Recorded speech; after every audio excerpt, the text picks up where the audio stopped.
यज्ञ एक ऐसा शब्द जिसे हम अग्निकुंड और मंत्रों तक सीमित मानते हैं, लेकिन श्री कृष्ण यहाँ यज्ञ को केवल अग्नि में अर्पण की क्रिया नहीं, बल्कि हर उस कर्म का नाम देते हैं जो आत्मा की शुद्धि, मन के संयम और चेतना के विस्तार के लिए किया जाए।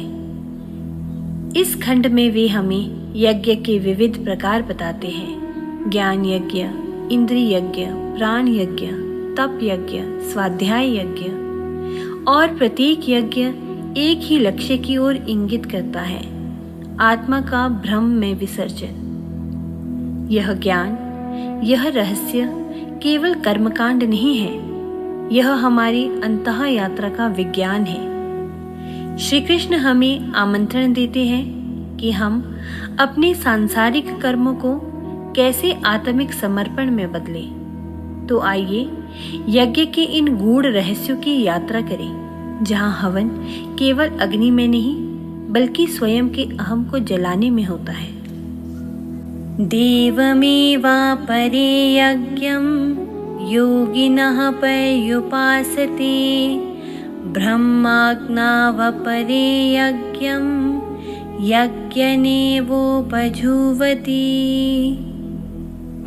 कुछ योगी देवताओं की पूजा को यज्ञ मानते हैं, तो कुछ ज्ञानी ब्रह्म रूप अग्नि में स्वयं यज्ञ रूप होकर आत्मभाव से होम करते हैं। यहाँ दो प्रकार के साधकों की बात है। पहले वे जो वेद विधियों से देवताओं की उपासना करते हैं, और दूसरे वे जो आत्मज्ञान से प्रेरित होकर संपूर्ण अहंकार को ही ब्रह्म रूप अग्नि में समर्पित कर देते हैं। यह उच्चतम यज्ञ है, जिसमें कर्ता, क्रिया और समर्पण सब एक हो जाते हैं। यज्ञ सिर्फ अग्नि में आहुति नहीं, जब मैं ही जल जाए वही सच्चा यज्ञ है। श्रोतादीनिन्द्रियाण्यन्ये संयमग्निषु जुह्वति, शब्दादीन् विषयानन्य इंद्रियाग्निषु जुह्वति। कुछ साधक इंद्रियों को संयम की अग्नि में अर्पित करते हैं, कुछ इंद्रिय विषयों को इंद्रियों की अग्नि में समर्पित करते हैं। यहाँ दो प्रकार की साधनाओं का वर्णन है। पहले वे जो इंद्रियों का संयम करके ब्रह्मचर्य का पालन करते हैं, और दूसरे वे जो विषयों का विवेक पूर्वक भोग करके उनसे ऊपर उठते हैं। दोनों मार्ग यज्ञ हैं, यदि उनमें जागरूकता और संयम है। इंद्रियां साधक को डुबाती हैं या उठाती हैं, ये इस पर निर्भर करता है कि वे संयम में है या नहीं। सर्वाणीन्द्रियकर्माणि प्राणकर्माणि चापरे, आत्मसंयम योगाग्नो जुह्वति ज्ञानदीपिते। दूसरे योगी जन इंद्रियों की संपूर्ण क्रियाओं को और प्राणों की समस्त क्रियाओं को ज्ञान से प्रकाशित आत्मसंयम योग रूप अग्नि में हवन किया करते हैं। यहाँ सबसे ऊंचा यज्ञ बताया गया है, जहाँ साधक बाह्य और आंतरिक सब कर्मों को आत्मसंयम से प्रकाशित योगाग्नि में अर्पित करता है। ना कोई प्रदर्शन, ना कोई बाहरी विधि, केवल आत्मचेतना, संयम और ज्ञान। जब हर कर्म समर्पण बन जाए, तभी साधना पूर्ण होती है। द्रव्य यज्ञास्तपो यज्ञा योग यज्ञास्तथा परे, स्वाध्याय ज्ञान यज्ञाश्च यतयः संशितव्रतः।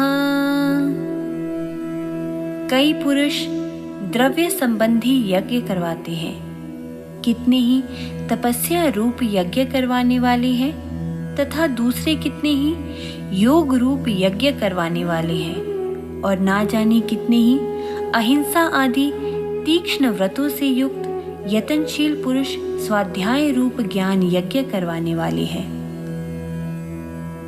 यहाँ विविध यज्ञों की चर्चा है।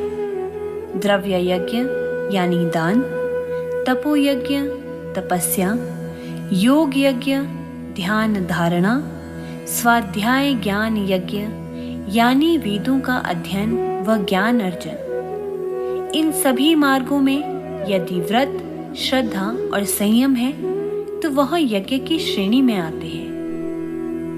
हर साधना तभी यज्ञ बनती है जब उनमें निष्काम भाव और निष्ठा हो।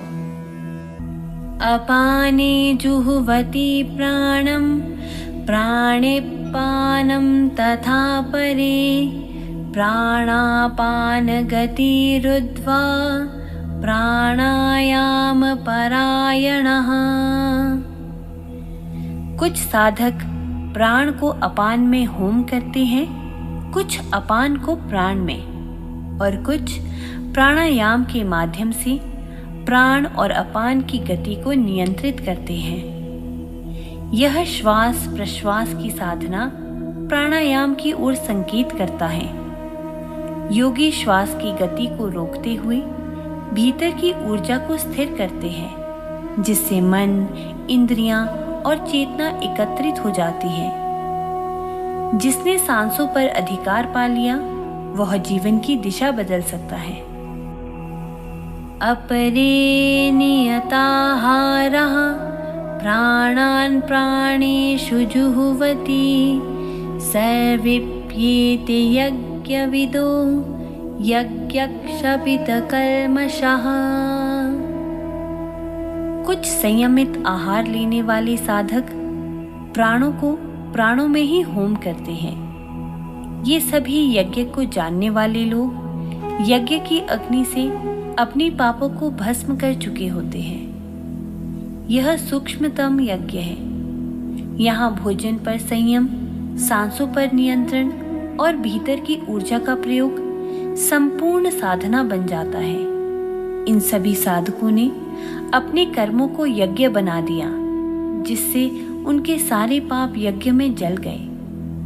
जब भोजन, श्वास और कर्म तीनों ईश्वर को समर्पित हो जाए, तभी जीवन यज्ञ बनता है।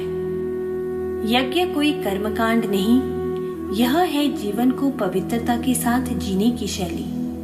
इस 5वें चरण में भगवान ने जीवन के सूक्ष्मतम यज्ञों का रहस्य खोला, जहाँ न केवल अग्नि में आहुति दी जाती है, बल्कि अपनी इच्छाओं, इंद्रियों, सांसों और अहंकार तक को समर्पण की अग्नि में जला दिया जाता है। कुछ ने भोजन को संयम बनाया, कुछ ने प्राणों को साधना बनाया और कुछ ने स्वयं को ही अग्नि में आहुति बना दिया। यह श्लोक हमें यही सिखाती है कि जब कर्म ब्रह्म को समर्पित हो जाए, जब जीवन हर क्षण और हर श्वास यज्ञ बन जाए, तब न केवल पाप नष्ट होते हैं, बल्कि साधक स्वयं पावन हो जाता है। यह मार्ग है भीतर की तपस्या का, जहाँ कोई दिखावा नहीं, कोई शोर नहीं, बस मौन की गहराई में जलता हुआ समर्पण होता है। जो श्वास को अर्पित करे, जो भोजन को ब्रह्म माने, जो इंद्रियों को शुद्ध करे, वही असली यज्ञ करता है।